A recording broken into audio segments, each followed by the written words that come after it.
Haleluya, puji nama Tuhan. Shalom Bapak Ibu saudara yang terkasih di dalam Tuhan. Jumpa lagi kita dalam Sabda Sadik. Dan hari ini kita akan belajar bersama-sama dalam kebenaran firman Tuhan yang terdapat dalam kitab Yesaya pasal 63 ayat 11 sampai dengan ayat yang ke-14. Yesaya 63 ayat 11 sampai dengan ayat yang ke-14. Demikian firman Tuhan. Lalu teringatlah mereka kepada zaman dahulu kala, zaman Musa hambanya itu. Di manakah dia yang membawa mereka naik dari laut bersama-sama dengan pengembala kambing dombanya? Di manakah dia yang menaruh Roh Kudusnya dalam hati mereka, yang dengan tangannya yang agung menyertai Musa di sebelah kanan, yang membelah air di depan mereka untuk membuat nama abadi baginya, yang menuntun mereka melintasi samudra raya seperti kuda melintasi padang gurun? Mereka tidak pernah tersandung, seperti ternak yang turun ke dalam lembah Roh Tuhan, membawa mereka ke tempat perhentian.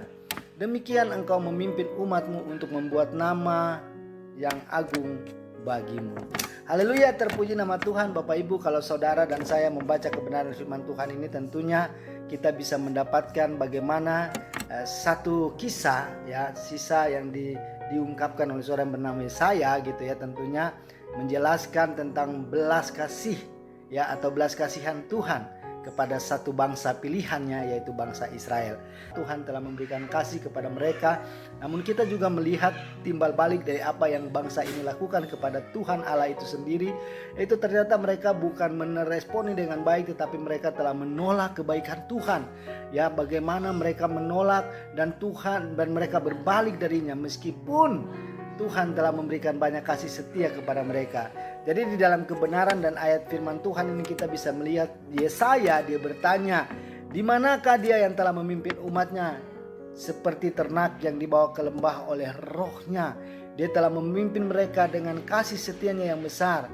Jika mereka telah memberontak, tidak menyukakan Roh Kudus, maka Tuhan membalas mereka dengan murkanya. Tetapi kita tahu bahwa Tuhan itu adalah Tuhan yang setia. Dia sekalipun dia membalas, tetapi dia juga mengingat kasih setianya yang besar. Jadi ketika umat memohon kepadanya dan mengakui Tuhan di hadapan mereka, menyatakan bahwa Tuhan adalah Bapa mereka, maka Allah yang penuh dengan kasih itu akan membalas mereka dengan kebaikannya juga. Dan Bapak Ibu, Allah tentunya akan selalu berkarya di dalam sejarah, secara khusus dalam sejarah umat pilihannya. Jadi begitu banyak kasih yang telah Allah berikan kepada bangsa ini sebagai bangsa pilihan. Jadi di dalam penindasan bangsa Mesir, harkat mereka telah ditinggikan dengan pembebasan yang Allah lakukan.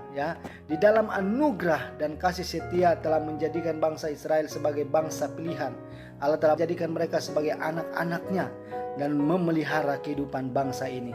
Jadi Bapak Ibu, dengan segala kebajikan yang besar itu, Allah tentu berhak untuk berharap supaya bangsa ini meresponi atau bangsa ini dapat memiliki integritas dan kesetiaan kepada Allah. Namun pada kenyataannya kita melihat bahwa ternyata bangsa ini malah menolak dan tidak setia kepada apa yang Allah kehendaki, sehingga mereka telah mendukakan Rohnya, telah mendukakan Roh Kudus, padahal Allah sendiri atau Rohnya sendiri telah turun tangan menyelamatkan mereka. Akibatnya kasih karunia dan belas kasihan Allah berlalu karena pemberontakan bangsa itu sendiri. Jadi setelah mengalami hajaran Allah, orang Israel merenungkan masa-masa ketika Allah berperang bagi umat dan bukan berperang melawan umat. Masa ketika Allah menyatakan kuasanya melalui Musa hambanya, masa ketika membelah air di Laut Merah dan Sungai Yordan, masa silam yang menyatakan bahwa tidak ada yang dapat tahan berdiri melawan kehendak dan kehadirat Allah untuk membela umatnya. Jadi betapa indahnya Bapak Ibu ketika kebaikan Allah itu kita mengingat indah ketika saudara dan saya mengingat apa yang telah Allah lakukan bagi umat. Niscaya tidak putus-putusnya kita mengagumi kuasa yang begitu hebat. Namun alangkah baiknya ingatan itu muncul bukan hanya ketika ditegur, dihajar oleh Allah karena perbuatan atau dosa yang kita lakukan, tetapi kita akan mengingat kebaikan Tuhan di masa-masa yang dulu, bagaimana kasih yang mula-mula yang telah Allah nyatakan di dalam kehidupan kita. Itu akan mendorong kita untuk dapat merespon dengan setia, beriman dengan taat kepada Tuhan, sebagaimana Tuhan juga setia memelihara kehidupan saudara dan saya. Jadi dari kebenaran firman Tuhan ini mari kita belajar untuk untuk terus mempercayakan kehidupan kita hanya kepada Allah, serta meminta agar Roh Kudus-Nya akan terus menuntun kehidupan kita sehingga kita akan tetap berjalan di dalam kehendak dan rencananya. Terpujilah nama Tuhan. Shalom.